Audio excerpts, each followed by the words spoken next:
Hi friends, welcome to rishis Telugu stories. మన ఛానల్ని ఎవరైనా సబ్స్క్రైబ్ చేసుకోకుండా ఉంటే ప్లీజ్ సబ్స్క్రైబ్ చేసుకోండి ఫ్రెండ్స్. స్టోరీలోకి వెళ్ళిపోదాం. నీవే నా సర్వస్వం 40వ ఎపిసోడ్.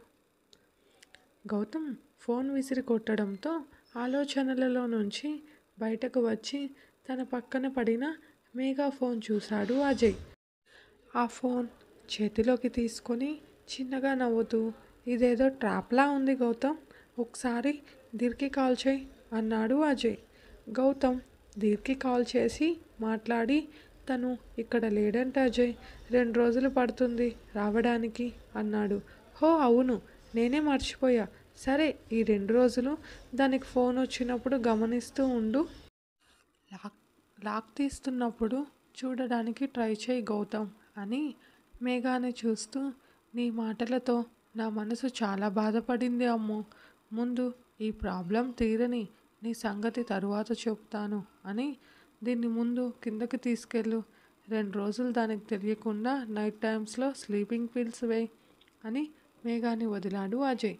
అజయ్ నుంచి మేఘాని గౌతమ్ తీసుకుంటుంటే మేఘ అజయ్ షర్ట్ గట్టిగా పట్టుకునింది. అది చూసిన గౌతమ్ మెలకువగా ఉంటే వాడిని నోటికి వచ్చిన తిట్లు తిడుతుంది, ఇప్పుడు వాడిని గట్టిగా పట్టుకొనుంది అని గౌతమ్ మేఘాని గట్టిగా లాగుతుంటే నిద్రలో కూడా బాధగా ఉన్న మేఘ మొహం చూస్తూ, అది ఎంత బాధలో ఉందో మనకు తెలియదు కదరా అని మేఘాని విడిపించి గౌతమ్ చేతికి ఇచ్చి, రేపు ఉదయం కాలేజ్ పక్కన ఉన్న కాఫీ డేలో మీట్ అవుదాం అని అజయ్ బాధగా కిందకి వెళ్ళాడు. హాల్లో ఉన్న మహేంద్ర సుమ వాళ్ళని చూసి, సారీ అంకుల్, సారీ ఆంటీ, అమ్ము అంటే నాకు చాలా ఇష్టం. ఇష్టం అనే మాట చాలా చిన్న పదమేమో అంకుల్. తనని నేను 4 ఏళ్ల ముందు నుంచే ప్రేమిస్తున్నా అంకుల్. అప్పటికి తనది స్కూల్ ఏజే కాదనను, కానీ నాకు తెలియదు అంకుల్, నేను కూడా అంత చిన్న పిల్లని ప్రేమిస్తున్నాను అనుకునేది. మన మనసు మన మాట వినదు కదా, అందుకే తనకి డిస్టర్బ్ కాకుండా 4 ఏళ్ళు తన చుట్టూనే తిరిగా. తనని చూస్తే చాలు అనుకునే నా మనసుని ఈసారి అదుపు చేసుకోలేకపోయాను. అందుకే ఓపెన్ అయ్యా. నా అదృష్టమో ఏమో కానీ అమ్ముకి కూడా నేనంటే చాలా ఇష్టం. తనంటే ఎంతలా ఇష్టం అంటే ఇంకో ఆలోచన లేకుండా తనే నా సర్వస్వం అని నా మనసు సమాధానం ఇస్తుంది. అంతలా ఇష్టపడిన నన్ను ఇప్పుడు వదిలే దూరంగా ఉండు అంటే ఎలా అంకుల్? అందుకే తన మీద కోపం వచ్చింది అని అజయ్ మౌనంగా ఉంటే, చూడు బాబు, మాకు గౌతమ్ అంతా చెప్పాడు. మాకు ఎలాంటి అభ్యంతరం లేదు నీ గురించి. ఎందుకంటే ఒక ఆడపిల్లని బాగా చూసుకుని అతనికిచ్చి పెళ్లి చేయాలనుకుంటారు తల్లిదండ్రులు. కానీ మా ప్రేమ కూడా పంచే నీలాంటి భర్త రావడం మా మేఘ అదృష్టమే. ఇప్పుడు 3 రోజుల ముందు నీ దగ్గరకు రావాలని గౌతమ్తో రచ్చ చేసి మరీ బయలుదేరినప్పటి నుంచి ఇలా ఉంది. అసలు తిండి తినడం లేదు, ఒక మాట మాట్లాడడం లేదు.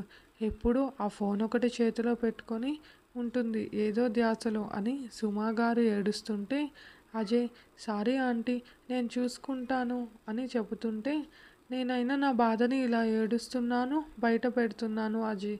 ఈయన మేఘాని అలా చూస్తూ కుమిలిపోతున్నాడు. అసలు తిండి కూడా తినడం లేదు.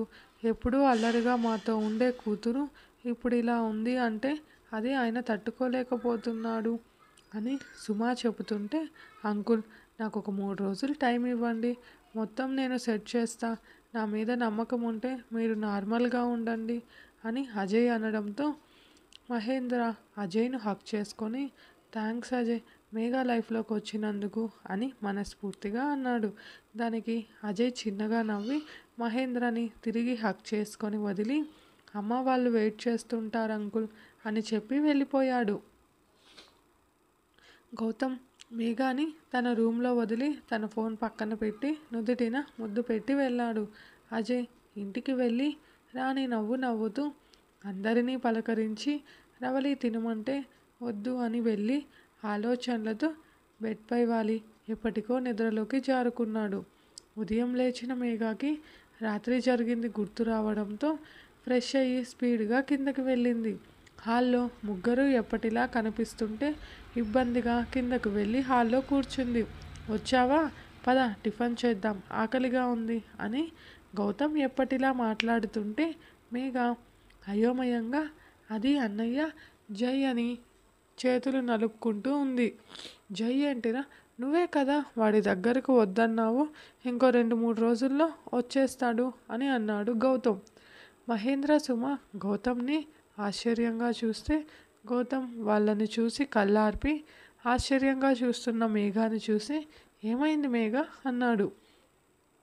రాత్రి జై వచ్చాడుగా అని మేఘ అంటే కల ఏమైనా వచ్చిందా, వాడింకా రానే లేదు, రాత్రి ఎలా వస్తాడు అని గౌతమ్ నవ్వుతుంటే ఆ నవ్వు వెనుక ఉన్న బాధ మహేంద్ర సుమ అర్థం చేసుకొని బాధపడ్డారు. మేఘ మాత్రం జై రాలేదా అనుకుంటూ ఆలోచిస్తూ రూమ్కి వెళ్ళింది. మేఘ వెళ్ళిన వెంటనే గౌతమ్ వాళ్ళ అమ్మా నాన్నకు చెప్పి అజయ్ దగ్గరకు వెళ్ళాడు.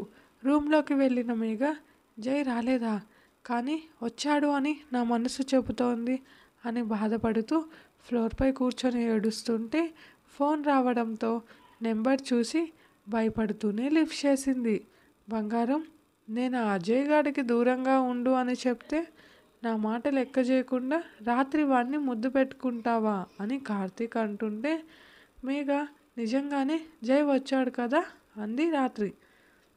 రాత్రి మీ డ్రామా అంతా చూశాను, నీకు నీ లైఫ్ ఎలానో వద్దు, మిగిలిన ముగ్గురివి కూడా కాదని వాడిని మళ్ళీ కలిసావు కదా, అందుకే నీకు కొంచెం ట్రైలర్ చూపిస్తా, అప్పుడైనా నన్ను నమ్ముతావు, నీకు లొకేషన్ షేర్ చేస్తా, అరగంటలో వచ్చేయి, లేకపోతే ఆ వసు కాలేజీలో ఉంది కదా, ఇంకో అరగంటలో నువ్వు రాకపోతే అది నా ముందు ఉంటుంది అని నవ్వుతూ కాల్ కట్ చేసి, నువ్వు వస్తావు బంగారం నాకు తెలుసు, కానీ రాత్రి ఆ అజయ్ గాడు చేసిన పని అదంతా కోపం తెప్పిస్తోంది. అరే అజయ్, నీ మీద నాకు ఏం కోపం లేదురా, నాకు మేఘ కావాలి, అందుకే నీ చెల్లిని అడ్డు పెట్టుకోవాలి, అప్పుడే నా బంగారం నా దగ్గరకు వస్తుంది అని నవ్వుతూ బయటకు వెళ్ళాడు కార్తీక్.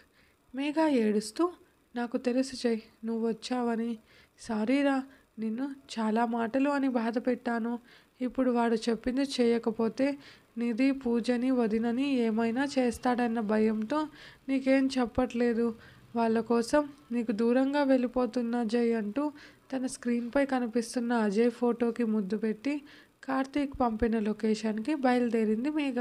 గౌతమ్, అజయ్, ఆనంద్, కరణ్ని కూడా విషయం చెప్పి, ఆనంద్ నేను డీజీపీ అంకుల్తో మాట్లాడాను, తను మేఘ కాల్ లిస్ట్ తీసిస్తామన్నాడు, నువ్వు వెళ్ళి అది తీసుకొని మన గెస్ట్ హౌస్కి వచ్చేయని. కరణ్, నేను చెప్పిన అడ్రస్కి వెళ్ళి 121 బ్యాచ్ అజయ్ అని చెప్పు, అతను ఒక సిస్టమ్ ఇస్తాడు, అది తీసుకొని మా దగ్గరకు వచ్చేయరా అని ఆనంద్ వాళ్ళకి చెప్పి వాళ్ళు వెళ్ళాక గౌతమ్ని తీసుకొని గెస్ట్ హౌస్కి వెళ్ళాడు అజయ్. రే అజయ్, నువ్వు ఇలా ఉండకురా, ముందు ఏదన్నా తిను అని గౌతమ్ బలవంతం చేసినా కూడా నోట్లో ఒక ముద్ద కూడా పెట్టలేదు అజయ్. రే ఇలా ఉంటే ఎలా రా, ప్లీజ్ రా బావా, నీకు తెలుసు కదా దానికి నువ్వంటే ఎంత పిచ్చో, నేనే ఆశ్చర్యపోయాను, అది నీకోసం ఎంత ఆరాటపడిందో చూసి, ఏదో కారణం ఉందిరా, అది తెలుసుకోవాలంటే నువ్వు ఇలా ఉంటే అవ్వదురా, నువ్వు స్ట్రాంగ్గా ఉండు అని కిచెన్లోకి వెళ్ళి కాఫీ అయినా తాగు అంటూ ఇచ్చాడు గౌతమ్. గౌతమ్ చెప్పిన మాటలకు ఆలోచనలలో పడ్డాడు అజయ్. మేఘ కార్తీక్ పంపిన లొకేషన్కి వెళ్ళింది. అక్కడ కనిపిస్తున్న పెద్ద ఇంటిని చూసి చుట్టూ చూసింది.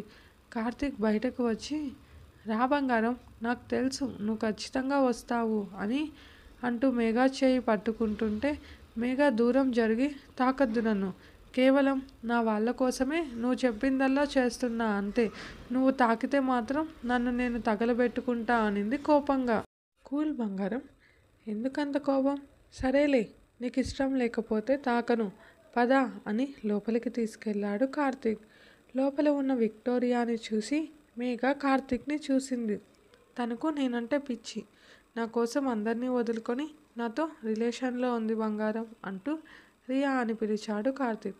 తను మేఘ, నేను చెప్పాను కదా ఈ అమ్మాయి, ఇంకా తను విక్టోరియా, రియా అని పిలువు, 3 రోజుల్లో మన ముగ్గురం వేరే ప్లేస్కి వెళ్ళిపోతున్నామన్నాడు కార్తీక్. మేఘాని చూడడంతోనే రియా డల్గా అయిపోయింది. అది మేఘ గమనించినా అవేవి పట్టించుకోకుండా, ఇప్పుడెందుకు పిలిచావు అంది కార్తీక్ని చూసి. అంత తొందర ఎందుకు, పద అని.